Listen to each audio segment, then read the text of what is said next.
Presenting. Hello. Can you hear me? Yes, I can hear you. Is this Sargon? This is Brendon Marotta, actually. Brendon Marotta, how you doing, man? Thanks for calling in. You're on the air right now, by the way. We're talking with Taylor from Painkiller Already and Sean, the audio engineer.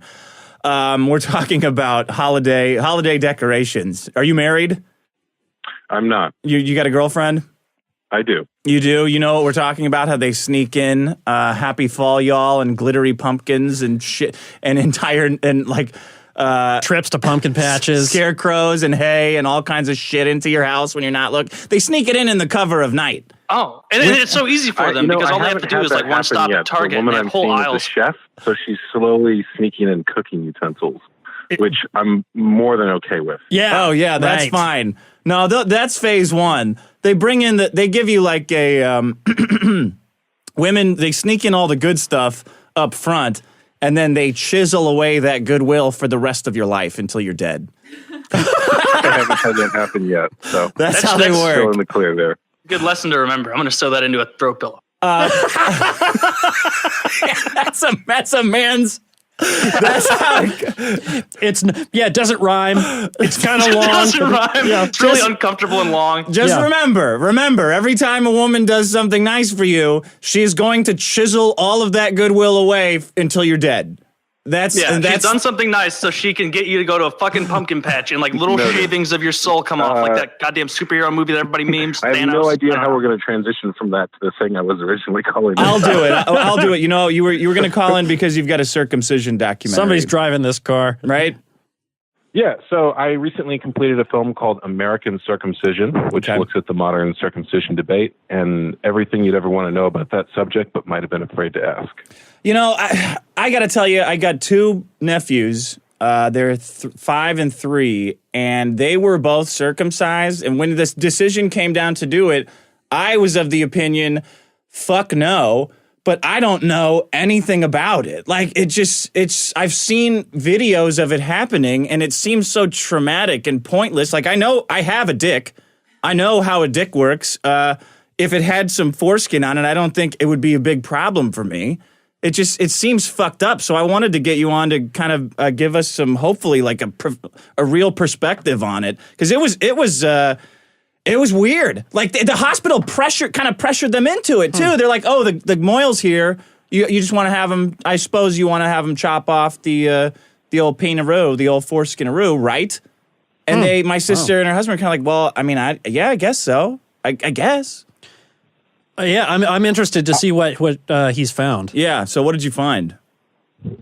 So I have heard stories like that from so many people that the hospital uses a lot of high-pressure sales tactics on them. And what can we do to get that foreskin off today? I got to go talk to my manager. You don't want to cut it off? Let me go talk to my manager. I'll see how much foreskin we can leave on. What's it going to take to get you into a moil today? And then they draw a little grid, right? And they're like, all right, here's your monthly foreskin. That's what's going to come to. And what about my trade-in? Don't worry about that. That's all worked in here. Oh, anyway. And the really messed up thing is that if they mess it up, they actually make more money revising the botches. Oh. There's a whole industry around that, too.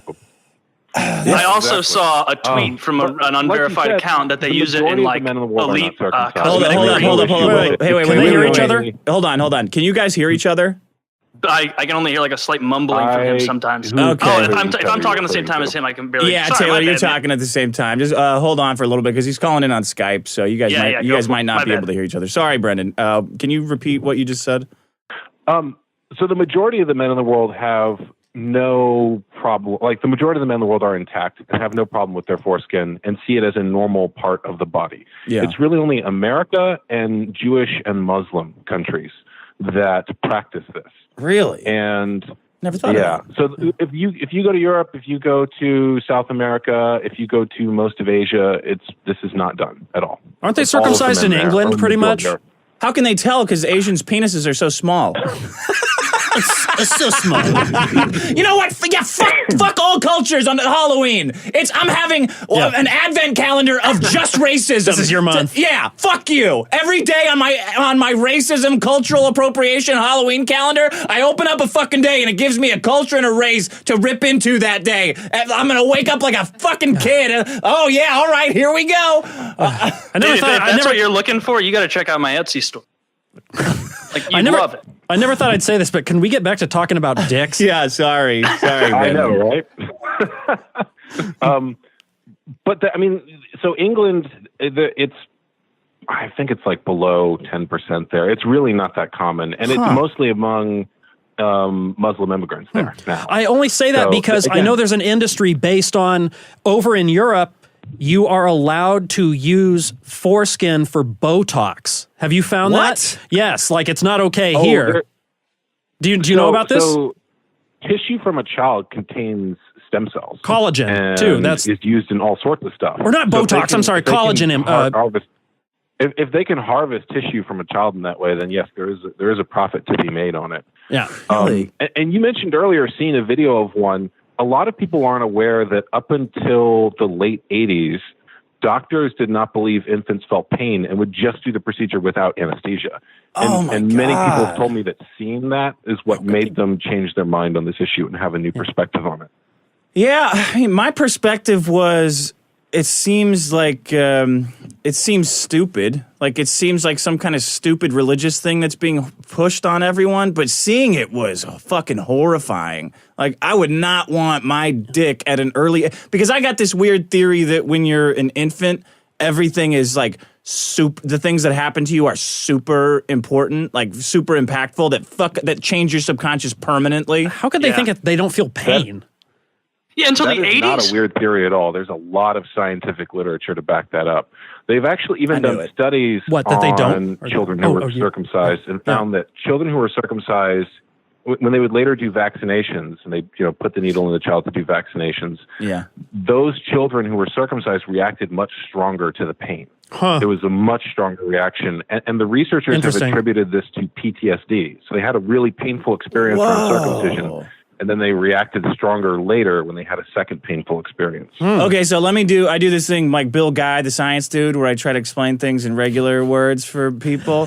So, this is the way I'm interpreting that. You get emotionally traumatized as a baby, and it's so like that experience permanently etches a rut in your brain that gets activated of very deep pain when you experience any kind of similar pain. Is that like the gist of what could be? Yeah. Wow. That's fucked. I mean, at a young age, you're learning about the world. You're constantly learning. You're constantly trying to. First years form the core of who you are. Your mind is developing. Yeah. So it would make sense that anything you do during that period is going to have a lasting effect. Yeah, even if you don't have a memory of it. Like Ford. Well, yeah, I mean, that's the other thing is people will say, well, I don't remember it. And you may not consciously remember it, but the body remembers. There's a somatic memory. Yeah. Let me ask you a question. Brendon, right? Brendon? Yes. Right. Yeah. What led you to want to make a documentary on this? Was, you know what I mean? Like, I'm not saying like what, interest. Have you always been interested in penis? In cocks? No, but I mean, you know what I'm saying? Like it's fun. Did it come from some experience or something that you go like, you know what? I'm going to find out about this. Why do you have such a hard on for circumcision? No, it's an honest question. I'm the one who actually wants to learn on this show. Yeah, there is a story behind it. I mean, it's weird. Actually, it's almost weird because a lot of people ask me that. And it's almost weird because if I told you there was another thing that affected every man in America and every partner of a man and every parent and child, and no one ever talked about it, you'd be like, well, that sounds really important. Like, we should talk about that. Yeah. But because it's this like taboo thing, people sort of write it off, or they think they understand it when they really don't. But for me, I went through a period where I was just going through all sorts of childhood patterns and beliefs that didn't serve me anymore. And I was reading a lot about that psychological stuff of how early life events affect you later on. Sure. And I was shifting all sorts of beliefs in my life, and I was starting to do things like meditation. And during that time, I would run across information on circumcision. And every time it came up, I just sort of thought like, that's really weird. And it makes me feel kind of uncomfortable. And I'm just, there's nothing I can do about that now. Right. So I'll just push it out of sight, out of mind. And I didn't think about it. And then, like I said, I was practicing meditation. And so at one point during meditation, I just had the word circumcision come into my mind. And I had this really cold sensation in the body. And it felt like all my energy drained down to my belt. Were you sitting on a sprinkler or something? What? No. Where are you doing this meditation? I was doing it at a Zen group in Los Angeles. Okay, all right. Like it wasn't guided in any way. It was just like you sit and be present with whatever comes up. I'm making fun of it, but I brought in a while ago how the positive impact of meditation on people's lives, and it was that was another thing that kind of I was surprised at just like a couple 10 minutes of meditation. Even on this like the science. Remember that? You remember that episode? Mm-hmm. Yeah. I brought in all the science checked out. It made people more focused and like every single health benefit possible. It's really powerful. And I can understand why someone hearing that story might think like that's weird or you're weird for doing it or something like that. I definitely wouldn't tell someone I was trying to talk out of circumcision that it appeared to you in the fog and you got a cold sensation. Yeah, I wouldn't lead with that. But I figured that, at some part of my consciousness thought this was important to look at, right? Yeah. So I was like, okay, I'll bite, like I'll do the research.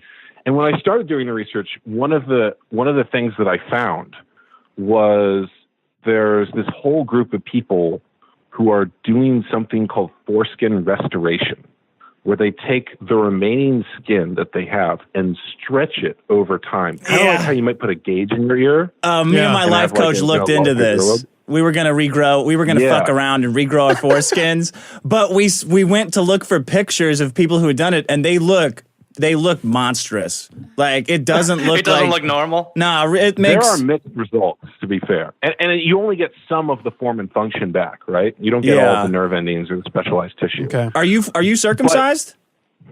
Yes. Yeah. Okay. But yeah, when I saw that, I was like, okay, so there is something people are doing about this, and like the whole culture has told me there's nothing you can do about it, and this is like not important. So what else might be true that I haven't heard about? Yeah. And so then that led me to doing the research, and my background's as a filmmaker, so that's the way that I share information with the world and the thing that I do, and it kind of made sense then to do a film about it and share all the stuff that I was learning, which frankly is not talked about in the wider culture. I was meditating one time, and it appeared to me that I needed to bring Lucy Wilde out of retirement. Like I got a warm sensation down below. Okay, maybe bring her back. Maybe you should. That seems it seems like an insight worth exploring. So what did you find? What did you find in your research? Like, what's the worst? Hire a film crew. What's the worst stuff? I mean, you're already saying that. I didn't know that they're harvesting stem cells from foreskins and using them for Botox. What No. Botox. I said Botox. Collagen. Yeah, you shoot collagen into you. Yeah. I guess that's approved in parts of Europe. It's not here because that would be way too rich women are getting like baby dicks injected into their face. That's where some of it comes from. Don't they like grind up the dick skin and put it into facial cream and things? The more you learn, the worse it gets. Yeah. So there is a huge rabbit hole you can go down there. Fucking women. There's the aspect of pain. There's the aspect of that it is used in, like, people will actually use foreskin in women's cosmetic products. Yeah. And I mean, like, the whole gender aspect of this is a whole other layer when you get into like comparing it to female circumcision. And I've interviewed women who are circumcised who come from cultures that practice that. Yeah. And they will say that there is not a difference. There's, ethically, and even in some cases, they'll say that the tissue removed in male circumcision is just as sensitive as the parts removed from a woman. Really? So the whole sexual aspect is another layer to this. I have noticed the loss of, sometimes I have to jerk off for like 6-7 hours before before I can even start to feel it. That's the result of calluses, Dick. Well, and also it would be better if you could jack off without lotion. Sensitivity over time. So if that part of the body is covered, then it retains its sensitivity. If it's not, then it's rubbing against your, whatever clothing you're wearing or things like that. Yeah. And it gets what's called keratinization. It's if you feel like your elbow, like that's tissue on the body too, that sometimes will have some keratinization because your elbow's, rubbing against itself and other things. Yeah. Chicks' tits usually. So if you cover that part of the body, you can regain some of the sensation there. That's another thing that people who do restoration talk about. And like, you could run this experiment yourself. I know one guy who got involved in this issue when he's just read these claims and he thought, that's ridiculous. That can't be true. So he just literally tried covering his penis for like 3 weeks continuously. And with when he what? removed the covering, the sensitivity was so much higher. What did he cover it with? Was gone. Like a condom? I think so, yeah. Huh. And his sensitivity jumped up even in that. Yeah. And I mean, that's Maybe really, because he wasn't jerking off. That's really what it's all about, right? Making better sex. That's what all this is. Well, I mean, what about these high big part of pressure sales techniques too? Because that was the most fucked up part to me. It almost sounds like a veterinary clinic, where they're just like, well, you're kind of a bad owner if you don't do this expensive exploratory surgery. It's like, it's a dog. It's $1,100. Yeah. Sorry, what'd you say, Brendon? They'll shame parents. I mean, I know that when I've talked to my parents about it, that's what happened to them. The doctor basically told them, you're an idiot if you don't do this, and there's something wrong with you or abnormal if you don't. Hospitals and doctors are required to give what's called informed consent. So if you go in for any other procedure, that they're expected to tell you what any reasonable person would want to know, right? Yeah. So there might be these risks to the surgery. We do it for these reasons. Here's how it could go wrong. None of that is given in the case of circumcision. It's just, would you like your child circumcised? Yeah. And most of the information we're talking about is never shared. It really isn't. Like, I remember specifically when it happened to them, because the worst part is, it's all of this shit exists everywhere. All of this information exists anywhere, and you can sit on Google all day and research it for hours. But when it happens, it will be at the end of 9 months of being terrified about bringing a baby into the world and worrying about all this shit. And after labor, after you've got your wife's snatch turned inside out, and there's a new screaming version of you, and there's blood and viscera everywhere. That's when they'll pop, and you've been up for 3 days. Yeah. That's when they'll pop you with. So you want to lop his foreskin off. We got to do it as the guy's. I mean, the guy's out the door and we don't know. Then you got to come back and you don't want to. And you're just like, yeah, man. What? It's like the most vulnerable time of your fucking life. That's when you get asked. Like that's when it has to change. No, and nobody has that. I don't even have that kind of fortitude. Like if that. I mean, I do. I would say no. Fuck no. If you touch my baby's penis, I'll. I already knocked out the doctor who delivered the baby for looking at 80s girls snatch, right? Yeah. I'll knock you out as well, you Jewish fuck. And give you a real circumcision. I'll circumcise your. Never mind. Yeah. So what do you think has to change? Sometimes, they'll do it too sometimes when the woman is still under the influence of whatever drugs she used in delivering the baby. Yeah, and there was a lawsuit about this we cover in the film where the lawyer there was a man who sued as an adult, saying, I didn't consent to this, so this is a violation of my rights. I think I read about that. No shit. They found out that his mom was asked while she was still under the influence of all these drugs, and his lawyer argued, you can't obtain consent from someone who's under the influence of these mind-altering drugs. Yeah. That is not, so there's this weird sort of like, I mean, we talk about high-pressure sales tactics, but there's also sort of like, a frat boy sales tactic involved in asking a woman under the influence of drugs if she's going to consent to something, right? Yeah. So there has to be a change to this issue on a lot of different layers. There has to be, I mean, even the idea that a parent can give consent for their child, you can't consent to removing any other body part of your child. It's not like, well, would you like his ears taken off, or would you like his nose taken off? Would you like one of his feet taken off? If a doctor won't do that. Any of these suggestions, you'd throw them out of the office. And you can't abort it. Like one side of the abortion argument is like, no, it's a living thing. So how the fuck can you? It doesn't have a choice in the matter. How the fuck can you cut its dick off then? Yeah, right. Shouldn't those guys be a little more? A newborn child is. Sorry, what's that? Well, in the case of this, everyone agrees that a newborn child is a living human being. Sure. With all the rights that a human being has. Yeah. So there's a lot of people who actually will just make the argument, my body, my choice.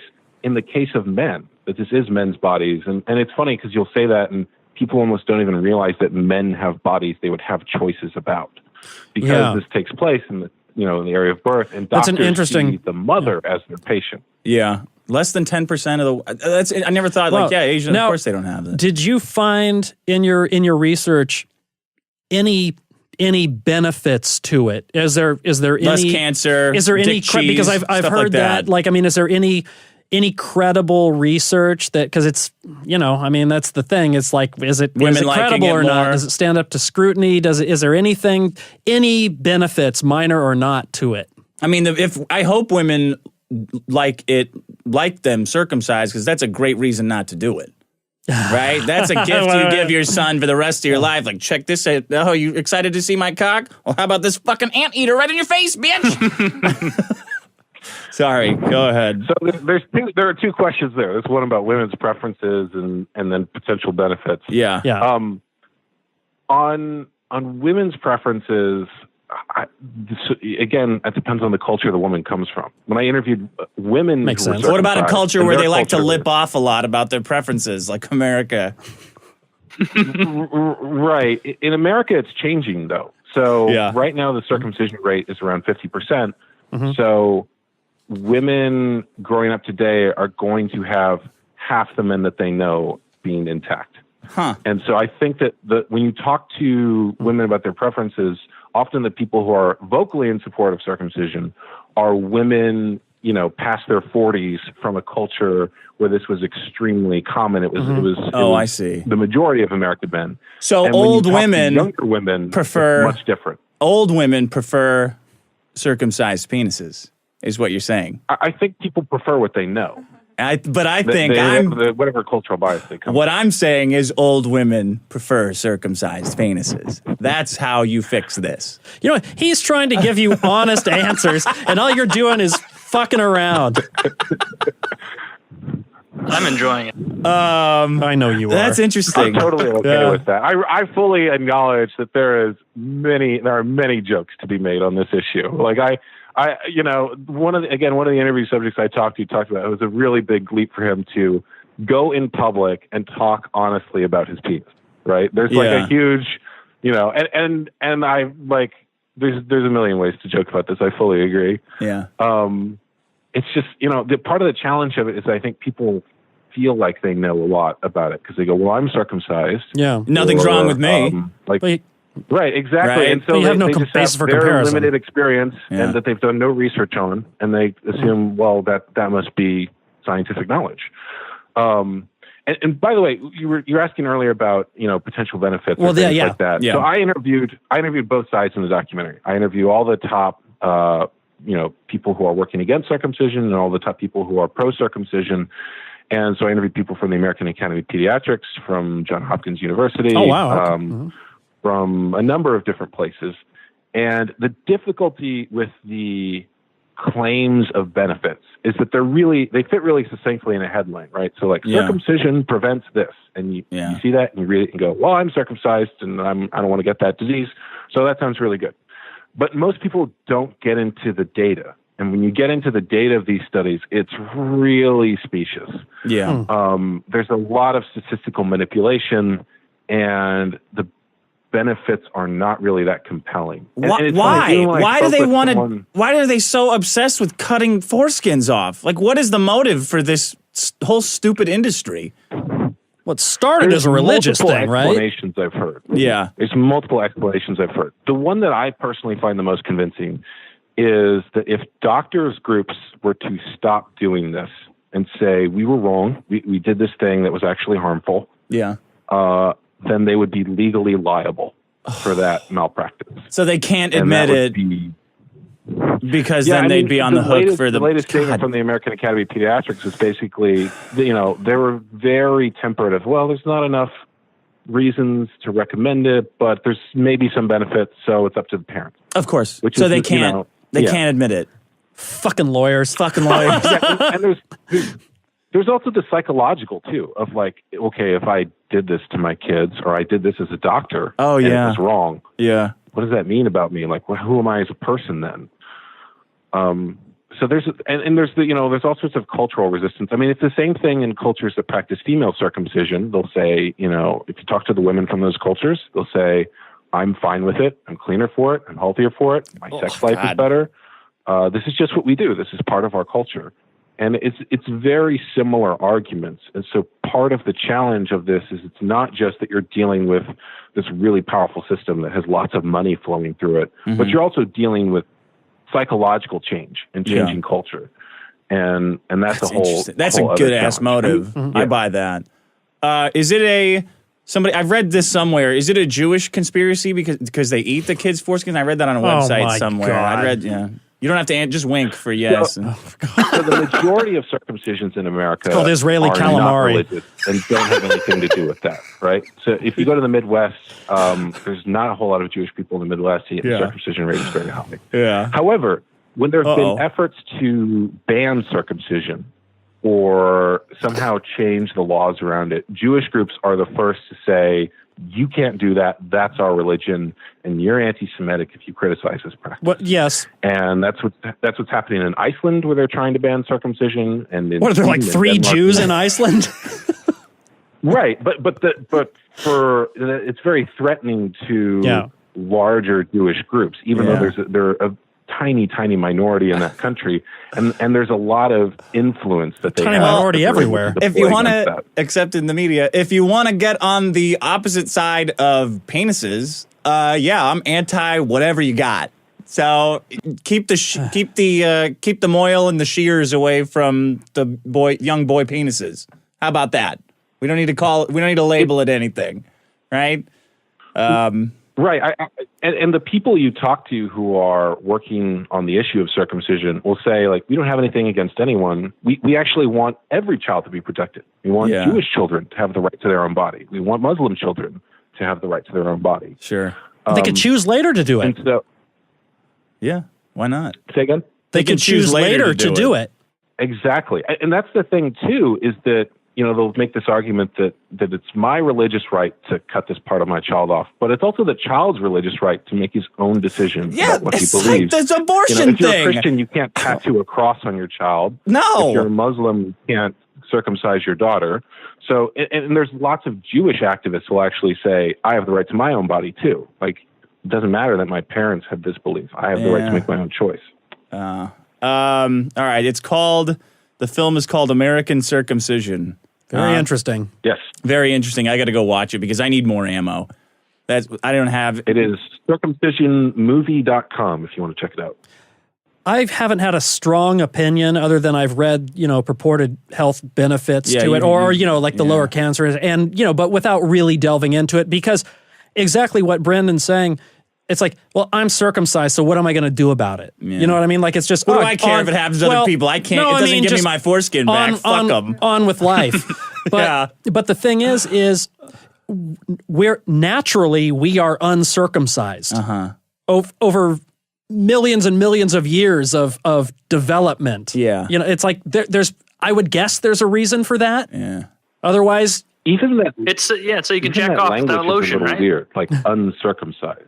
You wouldn't call a woman unmastectomied, right? It's true. You'd call them intact, whole, natural. Yeah. But even our language is set up where we kind of make it a weird thing to have your entire body.